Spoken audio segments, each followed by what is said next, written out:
Ciao Raga! Musta Raga? Meron akong important na info na i-share sa iyo. Sana ay manood ka hanggang sa dulo para maging malinaw sa iyo. Kasi malamang sa malamang ay nabalitaan mo na. O baka naman hindi mo pa nalalaman. So, ang pag-uusapan natin dito ay tungkol doon sa disenyo di legge na kung saan ay maaaring makasama yan dito sa Legge di Bilancio ngayong 2025. Kapag kasi sinabi na disenyo di legge, ito yung batas na pinag-uusapan nila. Okay, yan yung design noong batas na kung saan ay kapag ka naaprubahan, yan ay may implement ngayong 2025. Medyo malaki kasi ang impact nito sa ating mga estranyeri na nandini sa Italia dahil lang kapag yan ay naaprubahan. Kaya ang sabi ko ay kapag naaprubahan dahil nga nang hindi pa naman yan final at yan ay proposal pa lang. Kasi kapag ka naaprubahan ay ngayong 2025 ay maapektuhan na yung detrazione fiscali ng mga estranyeri dahil lang merong mga limitations na ipapatupad dahil hindi na po pwede na magkaroon ng mga tax deductions, okay, para sa mga estranyeri. At ang isa pa ay yung tungkol sa pag-a-apply naman, pagkakaroon, pagdudumanda ng cittadinanza italiana, yung Italian citizenship, dahil magkakaroon ng additional na, yun ang gusto nilang ipatupad na 600 euros na babayaran kapag ka ang isang estranyero na nandito sa Italia ay mag-a-apply, magkikiedi siya ng cittadinanza italiana. Ngayon, lilinawin natin yan ha. I-explain ko sa iyo yung ating nalaman, yung ating na-research tungkol sa bagay na yan para na sa ganun ay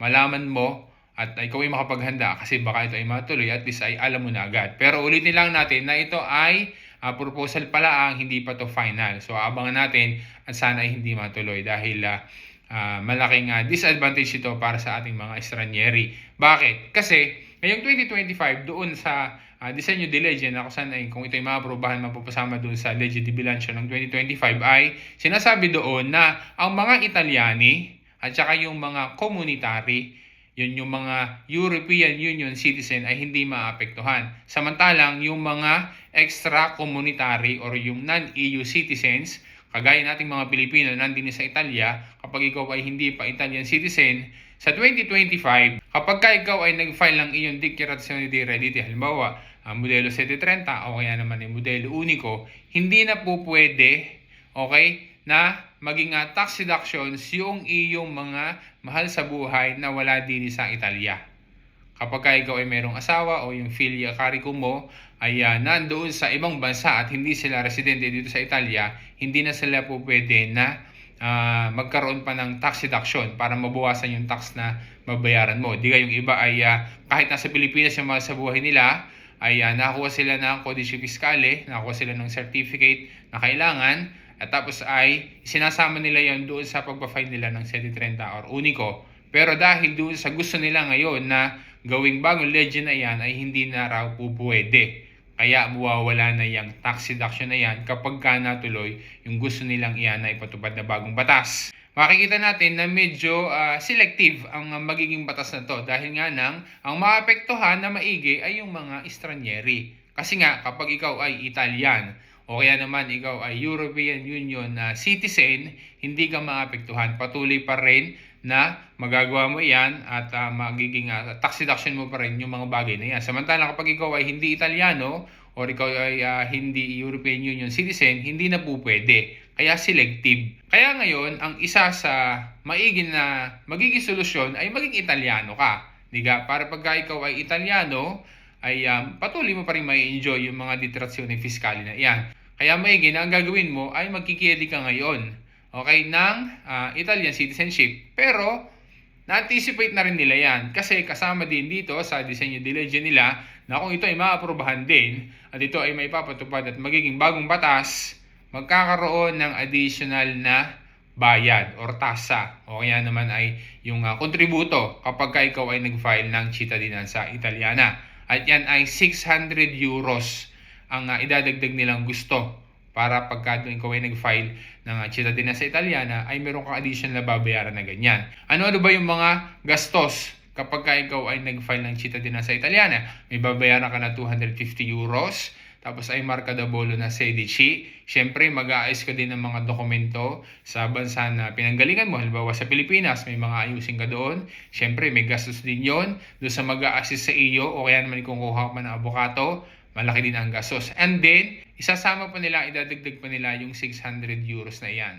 Kaya raga, kaya nga ang aming campaign doon sa opisina ay hanggat maaari ay magkiedi ka na ng cittadinanza Italiana. Di ka doon sa ibang mga cases pa, kapag ka ikaw ay nag-file ng cittadinanza at kailangan mo pa na ikaw ay take noong exam or B1 na language, kailangan mo ipasa mo yan ay may bayad din. So yan ay kasama rin doon sa gastos. Kung sakali na ikaw ay kailangan na mag-BB1 pa. Pero kung ikaw naman ay karta soggiorno, ay exempted ka na doon. Makakatipid ka na.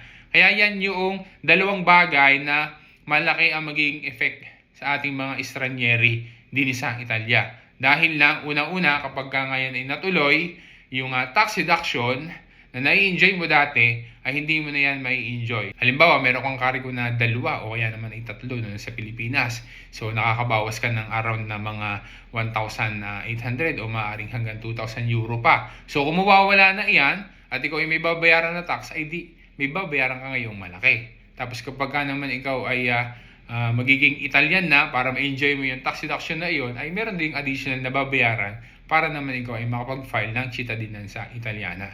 Kaya raga, kung halimbawa na medyo maigsi na naman yung panahon at gusto mo pa rin na ikaw ay mag-chiede ng cittadinanza Italiana habang hindi pa yan nagiging batas na agad, okay na ipapatupad nila, pwede ka namin i-assist. Nandiyan sa description at saka sa comment section yung address namin at saka yung WhatsApp number namin na ikaw ay pwede na mag-inquire. Ulitin lang natin ha, ito ay proposal pa lang, hindi pa final, pero malamang sa malamang na baka ito ay matuloy.